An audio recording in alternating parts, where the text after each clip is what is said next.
What's up guys, Chris here with another 4 Nights of the Apocalypse manga chapter review, and I have to say this one, again, not the most exciting chapter of them all. Honestly, a bit below in terms of like excitement for the very majority of the chapter, but it does give us full-on confirmation of what happened to Ardberg in his past, as well as teasing us at the very end of the chapter with a character appearance, which I will get into once I get to it. But I have high hopes that the character I'm going to talk about will appear within the next few chapters, if not the next chapter. But yeah, this is still another pretty solid chapter, and I honestly gotta say, 4 Nights is still very good. Now, before I get into the video and do my whole spiel about liking and subscribing and checking out my Patreon and Ko-fi accounts, it has been stated that in the next issue of Weekly Shonen Magazine, you know, where 4 Nights is published, apparently there's supposed to be an announcement for the 4 Nights of the Apocalypse. What it's going to be, I'm not sure, but apparently Netflix Japan is also doing something on that day.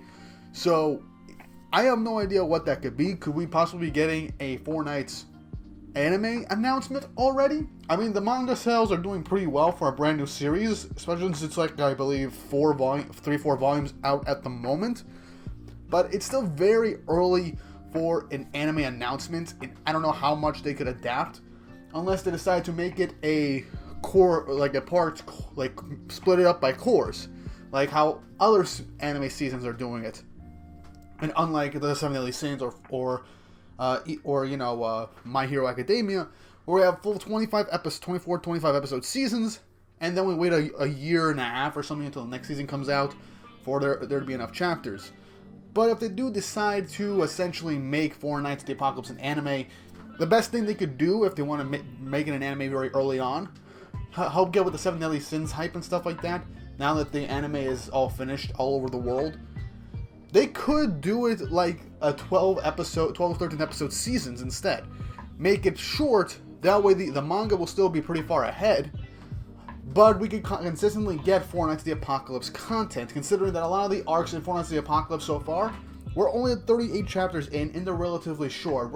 I've maxed like 10 chapters for every single one of these arcs, and we're seemingly getting to the end of the current arc. So, I don't know what they're going to do.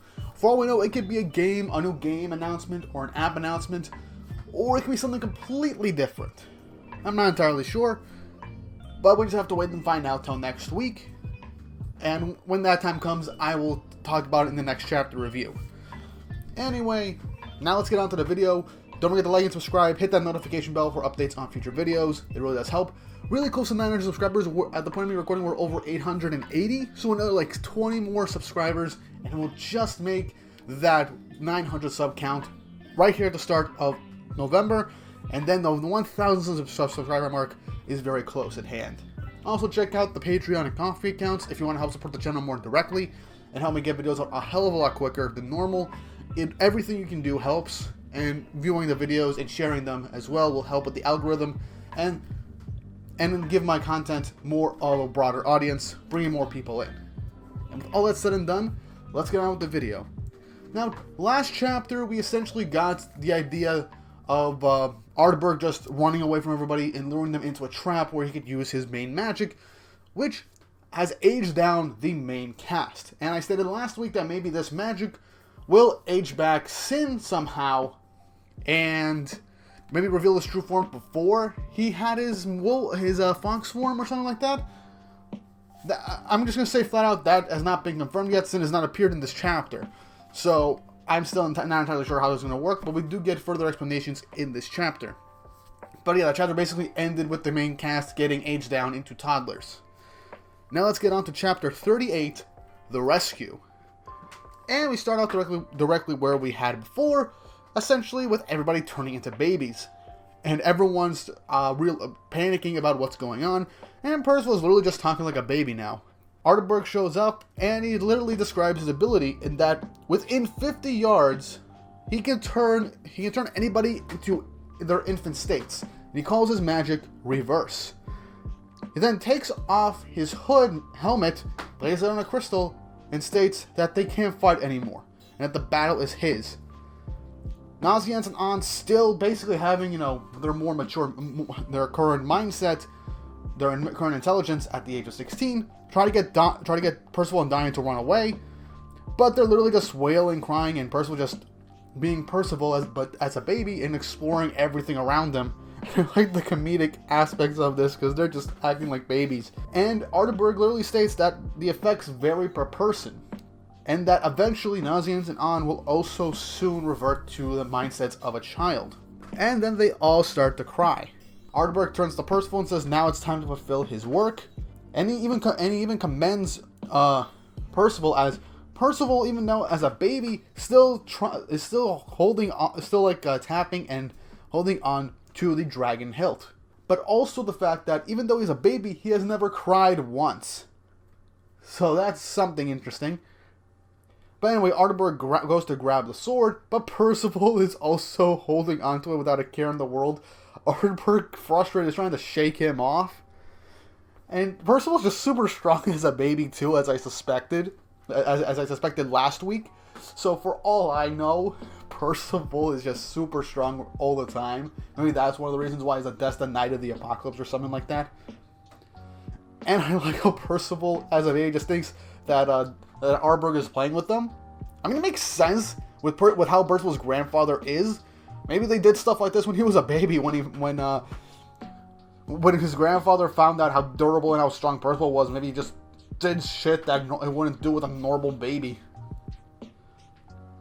Then Percival climbs up to him, and I love what happens next. It's a cliche that happens in a lot of shows when someone's aged backwards or when they deal with a baby.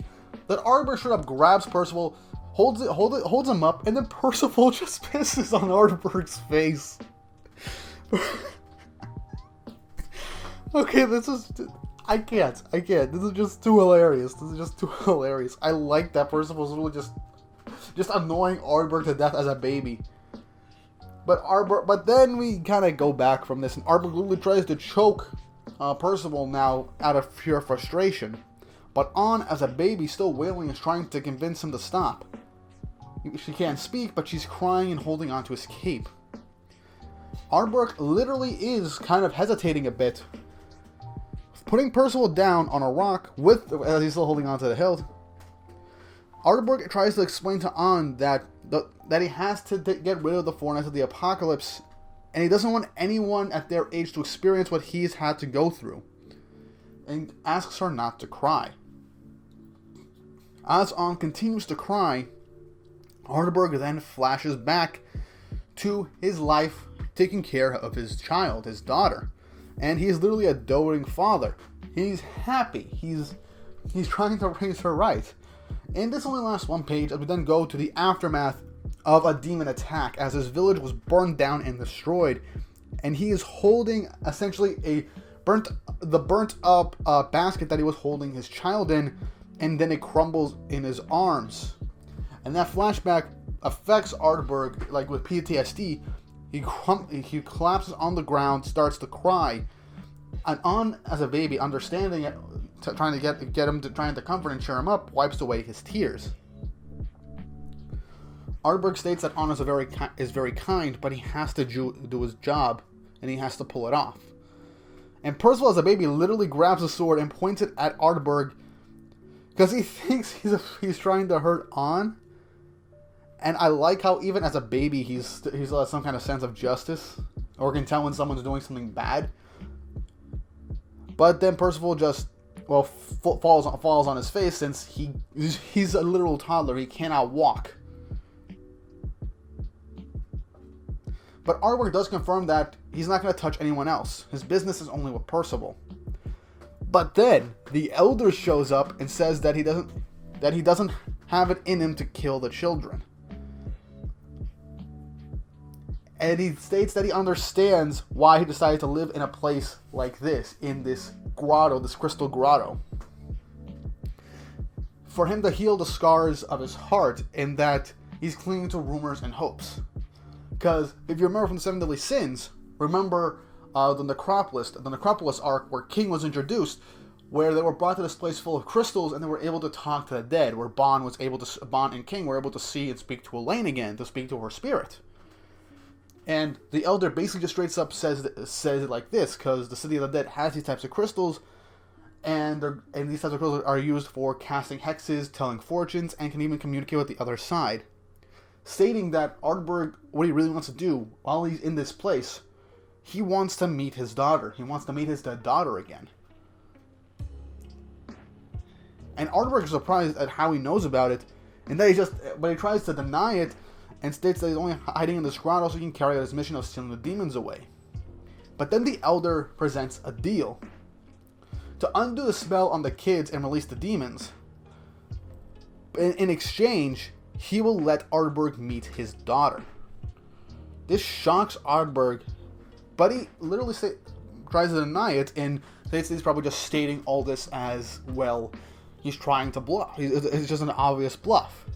He can't help him meet the dead, and that he's lived there for 5 whole years. He's never seen his daughter's spirit once. And then he asks who the Elder is anyway. He's definitely not a demon, otherwise the Emperor would have imprisoned him. But he isn't affected by his reverse spell at all, so he's not a human either. But then he deduces the full description of how his magic works. Ardberg's magic basically turns someone back a year for every minute. The kids were 16, so 16 minutes have passed and they turned into infants. So, he says in the likes of him, it will take over 3,000 minutes, a good 3 days, to age him to infancy. Ardberg is shocked to hear that the Elder is 3,000 years old, asking what he is, and he says he'll show him, dropping his cane, motioning his fingers, and then it ends in a panel with him with one hand on his hip and one on his head, with a classic blish or bling type or bing type sound effect as Ardberg is asking what he's trying to do as the chapter ends. And I need to say this, I really need to say this is obvious with this panel. The Elder is Gowther. The Elder is freaking Gowther. Now, how Gowther has this appearance, I don't know. But we have all of this evidence right now in this one single chapter. And even when the Elder was talking to Sin, we know that Gowther can knock people out and read their minds.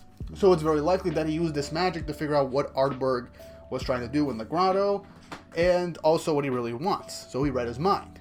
And also helped figure out his magic very easily. But he also stated that he was around for 3,000 years. So, what other characters have been around for 3,000 years? Save for there's Merlin, obviously, Meliodas. Elizabeth was reincarnated, so she doesn't really count. And then there is Gowther. Gowther has been around for 3,000 years. And that's that obvious, and then the Elder just does the obvious pose that Gowther always does when he's like posing or something like that.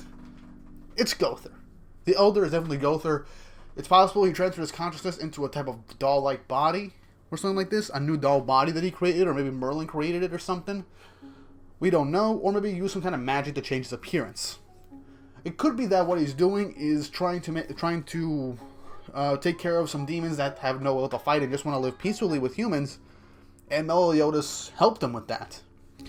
Now, a lot of people are also stating the possibility that the Elder might be a reincarnation of the Demon King, or a purified version of the Demon King, because of his appearance and how the patterns on his suit look similar to Demon King Meliodas. And yeah, that was a very likely scenario, and that did cross my mind. But the end of this chapter, the motioning of the fingers in that single pose, and also saying that he'll allow Ardberg to meet his daughter again, the Elder is definitely Gowther. And I'm gonna love it once he ends up realizing that he's in the presence of one of the 7 deadly sins. I'm just gonna love Ardberg's reaction. He's gonna crumble in fear and run away probably, because there's no way he could take down Gowther. His magic is literally just to age everyone backwards by 1 year every minute, and Gowther's a doll, so that probably won't even affect him that much. For all we know, the longer he stays in there, Gowther will just revert back to his original form. So, either way, that's pretty cool too. You get to see Gowther. And in all honesty, I like Gowther. He wasn't my favorite of the 7 deadly sins, but as the series progressed, especially after the 10 Commandments were introduced, I ended up enjoying Gowther a lot. And when he got his emotions back and true personality, Gother was up there. I really like Gother. I love all the Sins, really. But yeah, he's not the. He's really like I believe the weakest of the Sins, maybe second weakest out of all of the Sins, by the end of the series. But he's still relatively powerful in comparison to most Holy Knights, especially by the end of the 7 Deadly Sins. So I just really hope that this ends up being Gother, or maybe a puppet that Gother is controlling, or something like that, because it's just very obvious. But yeah, that was chapter 38 of the Four Knights of the Apocalypse. A really decent chapter. Nothing too crazy happened except for the Ardberg flashback, the explanation of Ardberg's magic, and the reveal that this elder could very well, be Gother. And in all honesty, I kind of thought that either Bon or Meliodas would be the first Sins for us to meet. To meet the main cast of the Four Knights of the Apocalypse in this series. But Gother was another guess of mine. And if I turn out to be right, I'll be happy either way, because I love Gother. And I just can't wait to see what's going to happen next. Maybe Gother will end up leaving the village to help guide the kids to Leonis with Sin. So I have no idea what's going on. But hey, we'll find out next week. And who knows, maybe we'll find out more about what this new Four Knights of the Apocalypse news is when the next chapter comes out. But with all that said and done, that's really it for this chapter review. Nothing too much to elaborate on. It was a relatively quick read. Not too much happened. I liked seeing the comedic moments of Percival acting like a super powerful baby, which makes sense for Percival, I guess. And I like that Ardberg is very humanized, not just a mindless, not just a heartless killer like Ironside or Tulsker, but he is an actual victim, and what he's doing is what he believes is right, and he's still scarred from the Holy War 16 years ago. But yeah, that's my thoughts and opinions on Chapter 38 of the Four Knights of the Apocalypse. What did you think? Do you think that this elder really is Gother? I mean, the evidence surely presented that way. And what do you think is going to happen next? Let me know your thoughts and opinions down below, as well as theories as to what could happen next. And don't forget to like and subscribe and hit the notification bell for updates on future videos. And with all that said and done, I hope you all have an awesome day.